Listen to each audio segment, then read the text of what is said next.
Back here in Accra this morning, the University of Ghana's management says it believes its new residential policies to help minimize the rate of student vandalism on the university campus. According to the Pro-Vice Chancellor in charge of Student Affairs, Professor Awandare, student clashes have been an issue of the university for ages, and they are determined to deal with it, starting with this new policy. He revealed this at a news conference held by management of the university this morning. My colleague Samuel Kojo is there for Joy News. He joins us live from that venue with more. Kojo, what more has the university been saying?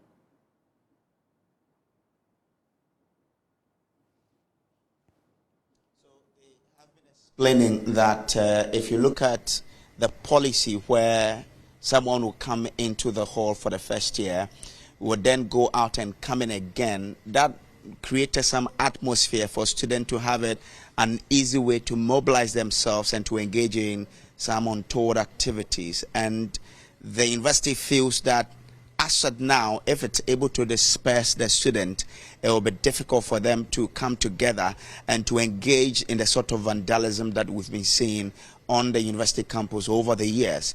And so for them, from now onwards, and they expect that by 2025, the traditional halls of the university will be reserved for level 100 students and postgraduate students. So if you come into the university at level 100, you have a hall of residence, and then after that, you will be moved out of the traditional halls.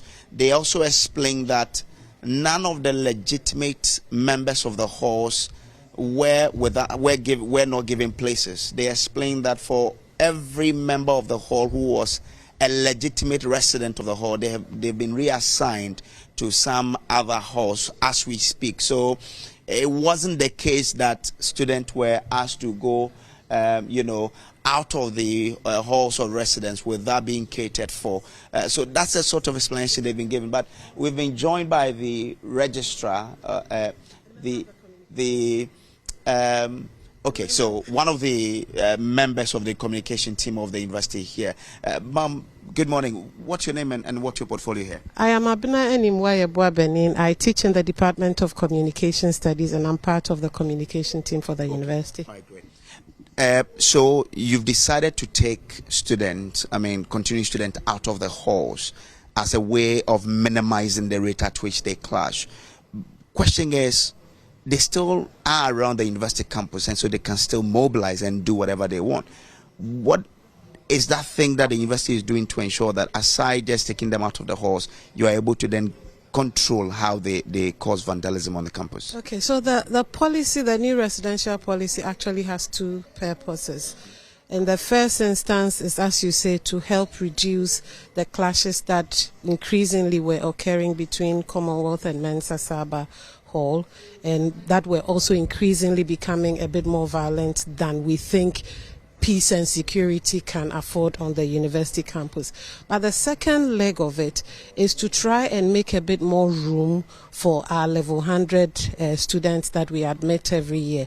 And so it's actually a progressive policy. With this year, we are only piloting it with Saba Hall and Commonwealth Hall.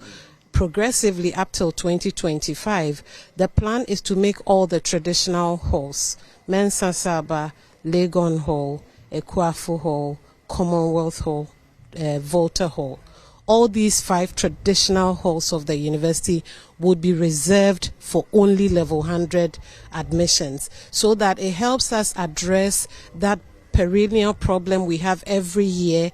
As fresh students come in, they come stranded, they don't have accommodation, they don't know what to do, and they don't know the system, and so they become susceptible to scammers who are all over the place and trying to dupe unsuspecting students and parents. So it has those two purposes in mind. In terms of whether it is enough to address the clashes that were occurring on campus, we think it will do some. It may not solve everything, but part of the strategy when we reassigned the students to the UGL halls, and again, actually, let me also take opportunity and emphasize that no legitimate student of Commonwealth or male student of Saba who was moved from these two sites was denied accommodation. All of them were placed. If today they're struggling with getting that room, it is because they've gone to occupy the space by the deadline we gave for them to pay their fees for the rooms, 10th February. They hadn't done that. And so then the university needs money to run. But my point is that the moving them to these two halls reduces the concentration of the pressure and the clashes in the main, if you know, the center of the university. When we moved them to the UGL halls, part of the strategy was also to divide them with some plan in mind, so that we don't have too many people in, say, from one hall concentrated in one room, or a few close in proximity rooms, so that they can mobilize and come together and do the kinds of things that would eventually result in the clashes. Our hope is also that by putting them together in these halls, however distributed they are in the different rooms, in the long term could also be friendships and bonding that develop between students who used to be in Commonwealth and students who used to be in Mensa Saba, so that they begin to see their humanity. We are one group of people, students of the University of Ghana. Primarily that is what we are, before we are Commonwealth or Saba or Legon Hall or Ekwafo. That aside, and by that aside I mean the hope that there's bonding, it's going to reduce the clashes, etc. The university is also a law-abiding and law-implementing institution. So we have internal processes that in the event students decide that the peace and security of the campus is not priority enough for them, and they are going to make themselves tools and elements for disturbing the peace, then there are disciplinary processes that they are going to have to face. It won't be because anybody is hounding them. It won't be because anybody is targeting them. There are rules, there are regulations. So what are these disciplinary measures? Well, I can't go into the full details, but there are committees, for instance, for JCR members if they find themselves on the wrong side of the regulation. But I wanted to find out whether it's one of the things for you to get them out of the hall, and that's one of the disciplinary measures. And then two quick questions for you to add on to. If you say you want to make available spaces for level 100 students, why did it have to take the sort of chaos that we've seen in the past few days for the university to then say that this is what we want to do again, for the students who have been reassigned and now they cannot find it because, as you say, they were not able to pay by the deadline? What is the university doing? Okay, I hope I'll be able to remember the questions, because it's quite a barrage. The first one is to say that the students who have been unable to pay, the university has a student financial aid office. We have time and again reminded the students that if you have real challenges, go to the student financial aid office and let them see how they can help you. Some of them have already been able to access help from the student financial aid office. A lot of the students, I dare say, it is not because of lack of capacity to pay. It is because they just think the university is being unfair to them. I just take the kinds of phones our students are using, for instance, and I know that if you're being asked to pay 1,000 to 2,000, 3,000 for a room, and you can hold the kind of iPhone you're holding, the kind of Samsung you're holding, then perhaps the problem is not really capacity to pay. But in the event of those genuine cases, who cannot afford, the Student Financial Aid Office is there to help them. I come back to the issue of Commonwealth and Saba. And just add in 30 seconds for me. You had asked a question that I want to address. The policy is not a punishment. When those clashes occurred, investigative committees were put together. Their findings, students who were identified as having done anything wrong are undergoing disciplinary processes. Some have even already been concluded, and recommendations for punishment have been implemented and announced. Some have been rusticated, etc. Moving the students from Commonwealth and Saba males to UGL was not punishment for the clashes. It was to address the heat that was mounting and also to make a bit more room available as we pilot this new policy of increasingly making our traditional halls available to our level 100 students.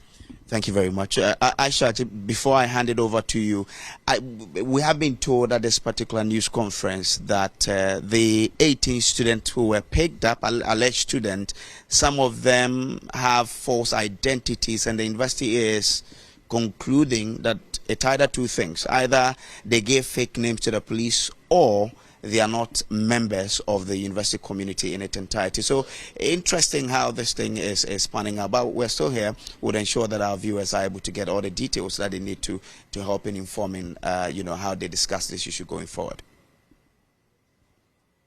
All the details. Well, like Kojo Brace is saying, 18 people were apprehended by the police this week after they stormed the university's campus protesting management's silence on the school's accommodation crisis.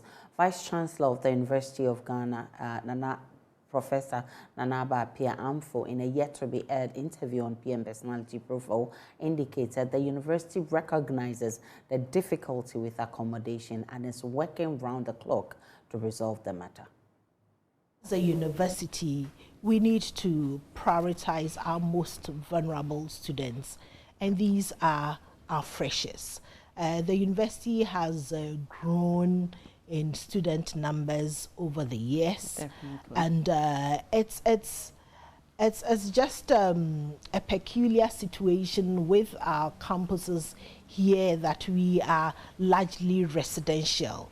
I mean, all over the world, the universities, you don't get every university student living on campuses, even for those campuses that are partly residential in nature. But I believe that this is a problem that we have as a country, because it's, for instance, we don't have a viable transportation system in place for students to live, let's say, in Adenta, Kaswa, Spintex Road, and commute conveniently. And so I understand it when almost everyone wants to live on campus. The university management is making efforts to increase the stock of accommodation that we have. There is a hostel ongoing just behind Jean Aka Hostel, and we are working extremely hard to ensure that come next academic year, that is on board, and hopefully that should add about between 900 and 1,000 bed to our stock. And we are also in discussions with the private developers. We've actually leased lands to private developers to develop hostel. And UGEL, which is the University of Ghana Enterprises Limited, is also engaging some prospective developers so that we can increase the number of beds that we have on campus for our students.